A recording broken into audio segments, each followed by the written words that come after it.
సంగారెడ్డి జిల్లాలో ఘోరం చోటు చేసుకుంది. తల్లి కొడుకుల ప్రాణాలు తీశాడు ఒక కిరాతకుడు. అనంతరం తన ప్రాణాలు తీసుకునే ప్రయత్నం కూడా చేశాడు, గొంతు కోసుకొని. కొల్లూరు పోలీస్ స్టేషన్ పరిధిలో ఈ దారుణం చోటు చేసుకుంది. మృతులు మహబూబ్ నగర్కు చెందిన చంద్రకళ, రేవంత్గా గుర్తించారు. 5 రోజుల క్రితం భార్యాభర్తలు అంటూ వచ్చారు చంద్రకళ, శివరాజ్. చంద్రకళ, రేవంత్ల ప్రాణాలు తీశాడు. ఆ తర్వాత శివరాజ్ అనే వ్యక్తి, శివరాజ్ను ఆ తర్వాత హాస్పిటల్కి తరలించారు. శివరాజ్ వారిద్దరి ప్రాణాలు తీసిన తర్వాత తనని తాను గొంతు కోసుకొని ప్రాణాలు తీసుకునే ప్రయత్నం చేశాడు.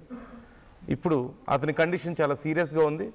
అయితే ఆ మహిళ అలాగే ఆ 13 ఏళ్ల బాలుడు ఇద్దరు కూడా ప్రాణాలు కోల్పోయారు అక్కడికక్కడే.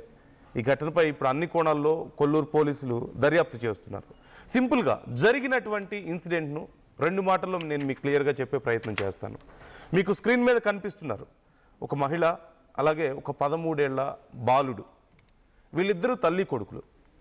అయితే శివరాజ్ అనే వ్యక్తితో ఆ మహిళ తెల్లాపూర్ వెళ్ళింది. సంగారెడ్డి జిల్లా తెల్లాపూర్ వెళ్ళింది. అక్కడ ఒక దగ్గర వాళ్ళు రూమ్ తీసుకున్నారు. తమని భార్యాభర్తలుగా చెప్పుకున్నారు. ఆ మహిళ పేరు చంద్రకళ, అతని పేరు శివరాజ్.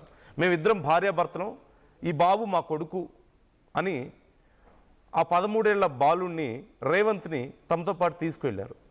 అక్కడ ఏం జరిగిందనే తెలీదు. ఈరోజు ఉదయానికి ఆ మహిళ, ఆ బాలుడు రక్తపు మడుగులో పడి ఉన్నారు.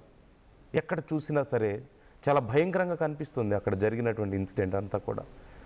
అలాగే ఆ శివరాజ్ అనే వ్యక్తి కూడా గొంతు కోసుకొని ప్రాణాపాయ స్థితిలో ఉన్నాడు.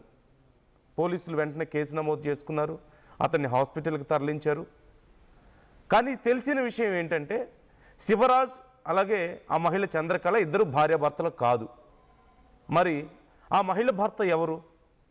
అసలు వీరిద్దరు భార్యాభర్తలు అని ఎందుకు చెప్పుకున్నారు? వాళ్ళ కొడుకుని ఎందుకు తీసుకొచ్చారు మధ్యలోకి? అలాగే వాళ్ళిద్దరి ప్రాణాలు తీయాల్సిన అవసరం అతనికి ఏమొచ్చింది? ఈ శివరాజ్ అనే వ్యక్తికి ఏం అవసరం వచ్చింది?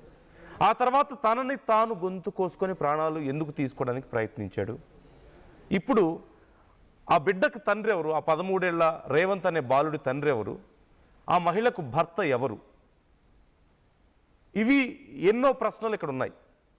సో ఇది జరిగింది, ఎవరికి ఏమీ తెలియడం లేదు. పోలీసులు కూడా దర్యాప్తు చేస్తున్నారు ఈ ఘటనకు సంబంధించి.